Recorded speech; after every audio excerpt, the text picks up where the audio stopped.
सावलीचे प्रकार आहेत आणखी सगळ्या सावल्यासारख्या नाही. पुन्हा कोणी सावली सख्या ज्ञानेश्वर महाराजांनी सावली सांगितली कोणती?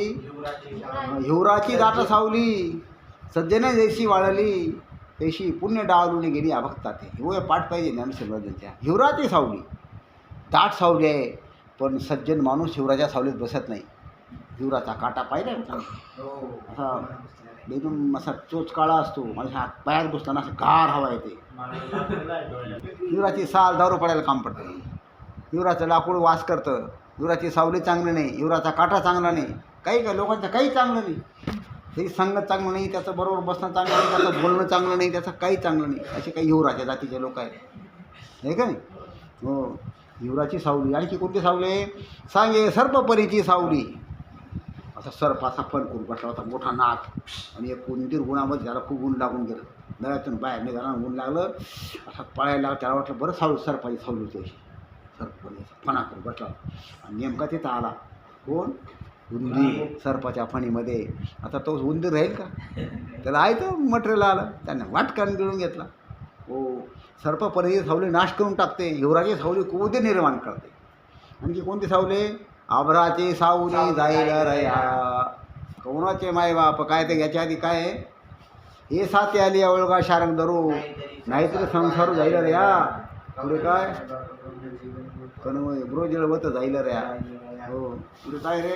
विषयाचे संसुख बेगडाची बाहुली. आभराची सावली. आभराची सावली चांगली आहे, पण ती टिकत नाही.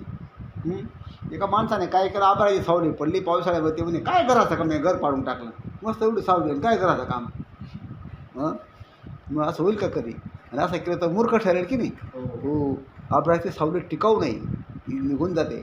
एक सावली आहे. आणखी कोणती सावली आहे रे? सर्पफणीची, हिवराची, 3 सावली आहेत नाही का?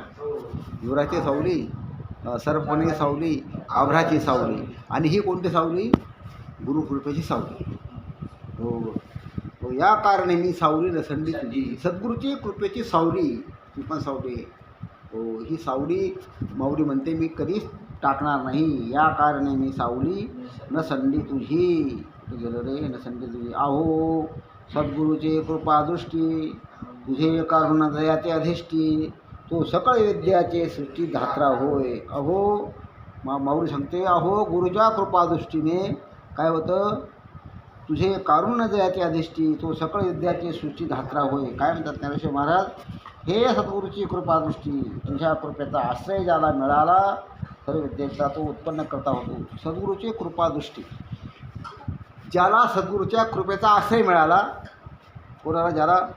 तर तुझे कारुण्य दयाचे अधिष्ठी, ज्यावर तू कृपा केली, करुणा केली, कोणी? सद्गुरूने, सद्गुरूच्या कृपादृष्टीने.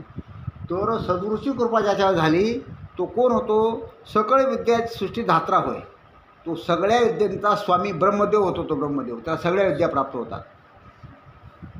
कोणाला? ज्याच्यावर सद्गुरूची कृपादृष्टी झाली त्या साधकाला सगळ्या प्रकारच्या विद्या त्याला प्राप्त होतात. म्हणजे त्याचा अर्थ होतो सगळ्या विद्यांचा उत्पन्न करतात. धात्रा. धात्रा म्हणजे कोण? ब्रह्मदेव. धाता, धातारो, धातारह प्रथमा. हो, धात्रा म्हणजे कोण? तो ब्रह्मदेव होतो. विद्यांचा तो उत्पन्न करता होतो. इतकं त्याला ज्ञान प्राप्त होऊन जातं. कशामुळे? सद्गुरूच्या कृपादृष्टीमुळे.